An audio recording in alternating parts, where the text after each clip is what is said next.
awesome students, welcome back to my channel Akshar Vidyalay. I am Naina and I make videos related to mathematics for the classes 9 to 12. And the best part of this video is that you will be able to understand the topic, no need to cram the things. And the second and the best thing is that you will came to know that how to attempt the paper in the neat and clean manner so that you can get good marks. Because only understanding the topic is not enough. You should know how to attempt the paper, what steps you have to write down in your exam to get the good marks. So let us start our today's video, which is related to class 10 chapter number 3 and exercises 3.2, right? इससे पहले की जो videos हैं chapter number 3 की 1, 2 and 3 की videos आप जो है मेरे चैनल पर पहले से देख सकते हैं. वो वीडियोस मैंने पहले से अपलोड की हुई हैं. So let's talk about our today's video. 3.2 की वीडियो में हमने ये टॉपिक जो है वो क्वेश्चन नंबर 4 तक पिछली वीडियोस में सॉल्व कर ली थी, right? Coming to question number 5. Fifth question में क्या बोला है उन्होंने हमें, half the perimeter of a rectangle. तो हमें क्या दिया है, सबसे पहले हमें एक रेक्टेंगुलर पार्ट दिया है. एक रफ फिगर बना लेते हैं. सबसे पहले हमारे पास एक रेक्टेंगुलर पार्ट है, इसका क्या बोला है, हाफ द पेरीमीटर. तो इसके पैरीमीटर की हाफ की बात की है, means p bye 2. Let us suppose इसका पैरीमीटर कितना है p, तो ये कितना हो जाएगा p bye 2, whose length is 4 metre more than its width. Length जो है वो क्या है, ये स्टैंड बहुत ज्यादा इंपॉर्टेंट है. Length is 4 metre more than its width. तो क्या चीज ज्यादा है, लेंथ. सेंटेंस आपको इंग्लिश का पढ़ के समझ में आ रहा है कि length is 4 metre more, means अगर ये हमारी ब्रेथ है तो इसकी लेंथ कितनी है, इसकी लेंथ जो है वो इससे 4 मीटर एक्स्ट्रा है, राइट? तो अगर हम अपनी ब्रेथ जो है वो उसको क्या मान ले, x मीटर, तो मेरी लेंथ कितनी हो जाएगी, x प्लस 4 मीटर, राइट? क्या बात की है उन्होंने, half the parameter is 36 metre. यानी कि जो p बाय 2 की वैल्यू है वो हमें कितनी दी है उन्होंने, 36 मीटर. हमें क्या निकाली है, डायमेंशंस ऑफ द गार्डन. आसान है क्वेश्चन. हमें पता है कि पैरामीटर का फॉर्मूला क्या होता है, parameter of a rectangular part हमें पता है क्या होता है, जो का फॉर्मूला होता है 2 into l plus b and then divide by 2. Divide by 2 क्यों, क्योंकि यहाँ पे हमें हाफ पैरामीटर की बात की है.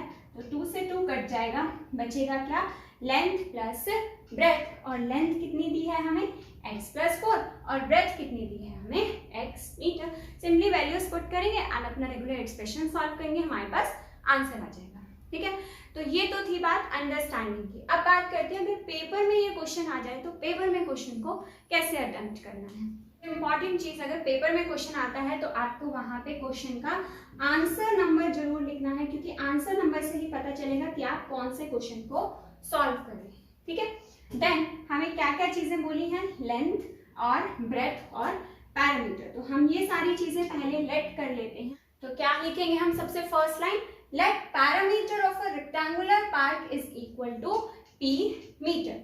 ठीक है, उसके बाद हम क्या लिखेंगे, let breadth of the rectangular part. Breadth कितनी इमेजिन कर रहे हैं हम, let us suppose this is my x metre. तो अगर ये x मीटर है तो देन अब यहाँ पे हम कुछ इमेजिन नहीं कर रहे. अब उन्होंने हमें दिया हुआ है ब्रेथ के विद रिस्पेक्ट लेंथ दी हुई है, तो हम इमेजिन नहीं कर रहे, इसलिए हम लेट की जगह पे क्या लिखेंगे, देन कि लेंथ ब्रेथ अगर इतनी है तो उसकी लेंथ कितनी हो जाएगी, then length of the rectangular part is equal to x plus 4 metre. ठीक है, इसके बाद क्या लिखेंगे, इसके बाद हम लिखेंगे according to the question a dot t dot q, मतलब according to the question. Question के अकॉर्डिंग हमारे पास क्या दिया हुआ है हमें, p bye 2 is equal to 2 into l plus b divide by 2 is equal to 36. ठीक है, क्योंकि पैरामीटर का हमने फॉर्मूला लगाया, वो क्या होता है हमारा 2 इंटू लेंथ प्लस ब्रेथ और डिवाइड बाय 2 ये वाला, और इक्वल टू 36 हमें कहाँ दिया है, क्वेश्चन में दिया हुआ है. ठीक है, इसीलिए हमने ये लाइन लिखी है according to the question 2 into L plus B divide by 2 is equal to 36. उसके बाद क्या लिखेंगे, नेक्स्ट लाइन में सिंबल यूज करेंगे हम दिस इम्प्लाइज. दिस इम्प्लाइज का मतलब क्या होता है कि जो हमने यहाँ रिजल्ट लिखा है इसकी वजह से मेरा ये रिजल्ट आया है. ठीक है, 2 से 2 कैंसिल आउट हो जाएगा यहीं पर ही। नेक्स्ट लाइन में आप लिखेंगे this implies length plus breadth is equal to 36, ठीक है। Then again this implies length की वैल्यू कितनी है हमारी x प्लस 4 प्लस ब्रेथ की वैल्यू कितनी है हमारी x metre, then this is equal to 36, right. अब इसके बाद हम क्या लिखेंगे, इसके बाद हम इसको सॉल्व करेंगे। x plus x will be equal to 2x plus 4 is equal to 36। हमेशा एक चीज ध्यान रखना स्टूडेंट्स, जहाँ पर मिस्टेक करते हैं, जब एडिशन करते हैं हम इन टर्म्स का, तो जो उनकी पावर सेम होती है सिर्फ वही वाली टर्म्स आपस में प्लस होती हैं, बाकी टर्म्स जो है वो हम आपस में प्लस माइनस नहीं कर सकते, ठीक है जी। तो अब क्या लिख सकते हैं इसके बाद हम, दिस इंप्लाइज ये 4 हमारा इधर चला जाएगा, माइनस हो जाएगा 2x is equal to 36 minus 4 will be equal to 32। अब आपको क्या दिख रहा है, ये 2 इसके साथ क्या है यहाँ पे मल्टीप्लाई। स्टूडेंट्स को ये चीजें नहीं पता होती, 2 जो है वो यहाँ पे क्या हो रहा है मल्टीप्लाई। अगर मल्टीप्लाई हो रहा है तो 2 इधर जाएगा, यानी कि नेक्स्ट लाइन में आप क्या लिखेंगे x इज इक्वल टू 32/2, यानी कि आंसर कितना आ गया मेरा 16 मीटर, ठीक है। अब इसके बाद हम क्या लिखेंगे, so this implies that x क्या माना था हमने, x किसकी वैल्यू मानी थी हमने ब्रेथ की, breadth of the part is equal to 16 metre, ठीक है। उन्होंने हमसे क्या पूछा था क्वेश्चन में, डायमेंशंस, यानी कि हमें दोनों वैल्यूज निकालनी है, लेंथ भी और ब्रेथ भी। So this implies length of the part is equal to 16 plus 4 meter. This means this is equal to 20 meter. Do not skip these units while writing your answer sheet. अपनी answer sheet लिखते हुए, paper करते हुए कभी भी ये units जो है वो मिस नहीं करनी है, राइट। तो ये हमारा फाइनल क्या बन जाएगा आंसर, ठीक है। अब हमारे पास नेक्स्ट क्वेश्चन क्या है, क्वेश्चन नंबर 6 क्वेश्चन में उन्होंने क्या बोला है कि given the linear equation is this, write another linear equations in 2 variables। अब हमें ये हमारी कॉन्सेप्ट कितने वेरिएबल में है, 2 वेरिएबल्स में है, ठीक है। हम 2 वेरिएबल्स का ही चैप्टर पढ़ रहे हैं, तो क्या बोला है उन्होंने, जैसे ये एक 2 वेरिएबल में इक्वेशन है, वैसे ही हमें 2 वेरिएबल में एक और इक्वेशन लिखनी है, such that geometrical representation of pairs of form is intersecting। geometrical representation का क्या मतलब होता है कि हम जब उसको ग्राफिकली रिप्रेजेंट करें तो ग्राफिकली दोनों लाइंस एक दूसरे को क्या करें, यहाँ पर इंटरसेक्ट करें, ठीक है। देन इसी तरह है पैरेलल लाइंस, मतलब जब हम इनको ग्राफिकली रिप्रेजेंट करें तो दोनों लाइंस क्या हो, एक दूसरे के पैरेलल हो। एंड देन कोइंसिडेंट, मतलब कि जो दोनों लाइंस हैं वो दोनों की दोनों एक दूसरे के बिल्कुल ऊपर हो, कोइंसिडेंट हो, एक दूसरे के बिल्कुल ऊपर पड़ी हो, ठीक है जी। तो अब कैसे करेंगे इस क्वेश्चन को, अगर पेपर में आता है तो हमने टेबल पढ़ी हुई है, राइट। हमारे पास क्या है, टेबल से हमारे पास ये क्वेश्चन सॉल्व होगा। क्या लिखेंगे हम सबसे पहले, वही अपना आंसर नंबर जो भी हमें दिया हुआ है, जो भी क्वेश्चन हम सॉल्व कर रहे हैं, आंसर नंबर 6, ठीक है। देन हम हेडिंग लगाएंगे फर्स्ट पार्ट, और फर्स्ट पार्ट हमारा क्या है, इंटरसेक्टिंग, ठीक है। क्योंकि हम अब फर्स्ट पार्ट सॉल्व कर रहे हैं सबसे पहले, तो किसकी बात करेंगे हम, इंटरसेक्टिंग की, राइट। अब नेक्स्ट लाइन में हम क्या लिखेंगे, नेक्स्ट लाइन में हम लिखेंगे फॉर्म द कंडीशन, और कंडीशन क्या होती है इंटरसेक्टिंग लाइंस की, कंडीशन होती है इंटरसेक्टिंग लाइंस की हमारे पास, that a1 by a2 is not equal to b1 by b2, ठीक है। a1 a2 b1 b2 c1 c2 क्या होता है, मैंने आपको समझाया था कि जो ये लीनियर, जो ये हमारी इक्वेशन है, इसमें x के साथ जो वैल्यू लिखी है वो a1 है, y के साथ जो वैल्यू लिखी है वो b1 है, और ये वैल्यू क्या है हमारी c1। और जो हम एक और इक्वेशन निकालना चाह रहे हैं, जो हमें निकालनी है, लिखनी है, वो क्या हो जाएगी मेरी, वो मेरी हो जाएगी a2x plus b2y plus c2 is equal to 0, ठीक है। तो यहाँ पे उन्होंने क्या बोला कि a1 by a2 जो है वो किसके बराबर नहीं होना चाहिए, b1 by b2 के, यानी कि अगर 2 के डिनोमिनेटर में हमारे पास कुछ भी है तो वो कैंसल आउट होके b1 by b2 के बराबर हमारा नहीं आना चाहिए, ठीक है। तो आप कुछ भी ऐसे रैंडम वैल्यूज ले सकते हैं कि आपकी जो ये दोनों रेशियो है, ये दोनों रेशियोज आपकी बराबर ना आए। सपोज मैंने यहाँ पे ले लिया 2/4 और यहाँ पर मैंने ले लिया 3/7, ठीक है। और C2 आप कुछ भी अपनी मर्जी से मान सकते हैं। सपोज C2 हमने ले लिया 8, तो आपकी कोई भी इक्वेशन गलत नहीं होने वाली, आपकी जो है वो क्या सही होनी चाहिए, सिर्फ और सिर्फ कंडीशन, ठीक है। तो बस आपके पास A2, B2 और C2 सारी वैल्यूज आ गई। तो यहाँ पे आप क्या लिख देंगे नेक्स्ट लाइन में, रिक्वायर्ड इक्वेशन कौन सी हो जाएगी हमारे पास, कि हमारे पास क्या हो जाएगा 4x + 7y + 8 = 0, ठीक है जी। तरह से अगर सेकेंड पार्ट सॉल्व करना हो, जो कि हमारा किसका है, पैरेलल लाइंस का, पैरेलल लाइंस के लिए वही second part, then parallel lines heading and then from condition A1/A2 = B1/B2 but not equal to C1/C2, ठीक है। तो अब कुछ ऐसे वेरिएबल्स इमेजिन कर लीजिए, ऐसी वैल्यूज इमेजिन कर लीजिए कि जिसमें A1/A2 तो B1/B2 के बराबर आ जाए बट C1/C2 के बराबर ना आए। तो क्या हो सकता है, 2/4 = 3/6 इज नॉट इक्वल टू, ये कितना है मेरा -8, और इसको आप कुछ भी मान लीजिए, -17 + 17 + 24, जो भी आपको मानना है आप वो मान सकते हैं। बस यहाँ पर आपको -16 नहीं मानना, क्योंकि अगर आप -16 मानेंगे तो ये रेशियो भी 1/2 हो जाएगी, ये रेशियो भी 1/2 और ये रेशियो भी 1/2, बट 1/2 रेशियो तो हमें चाहिए ही नहीं क्वेश्चन में। तो यानी कि हमारे पास जो हमारा फाइनल आंसर आने वाला है, वो फाइनल आंसर क्या आ जाएगा, रिक्वायर्ड इक्वेशन हमारे पास क्या आ जाएगी, 4x + 6y - 17 = 0, ठीक है। अब इसी तरह से आप किसके लिए निकाल सकते हैं खुद से, कोइंसिडेंट के लिए। कोइंसिडेंट के लिए कंडीशन क्या होती है, A1/A2 = B1/B2 = C1/C2, ठीक है। तो वहां पे आप क्या करेंगे, सिर्फ जैसे ये -8 है तो यहाँ पे आप क्या वैल्यू ले लेंगे, -16, ठीक है। तो आपकी वो जो है वो रिक्वायर्ड इक्वेशन आ जाएगी, ठीक है। Now moving to next question, now coming to question number 7।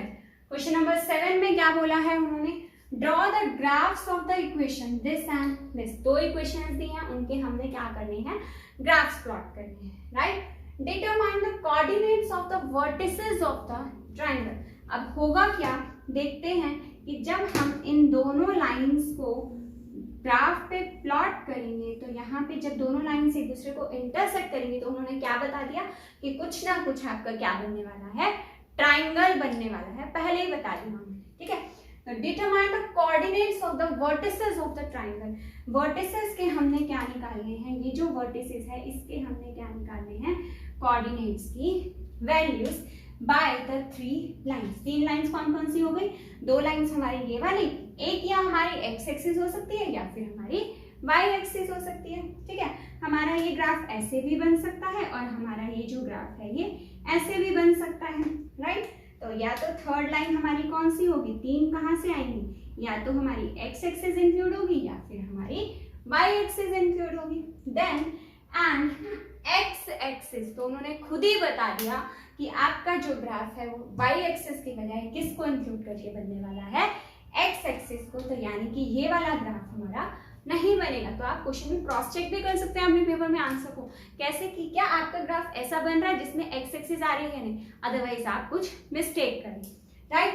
And then shade the triangular region. तो ट्राइंगुलर रीजन को शेड करना है, यानी कि हमें इसको इस तरह से शेड भी करके दिखाना है, ठीक है। तो क्वेश्चन समझ में आया हमें क्वेश्चन में करना क्या है, ठीक है। तो अब बात करते हैं इसके आंसर की। वही सबसे पहला स्टेप और इम्पोर्टेंट स्टेप, आपको अपने पेपर में आंसर नंबर लिखना और आंसर नंबर हमेशा सही लिखना, वरना आपको क्वेश्चन वैसे ही गलत कर देंगे, ठीक है।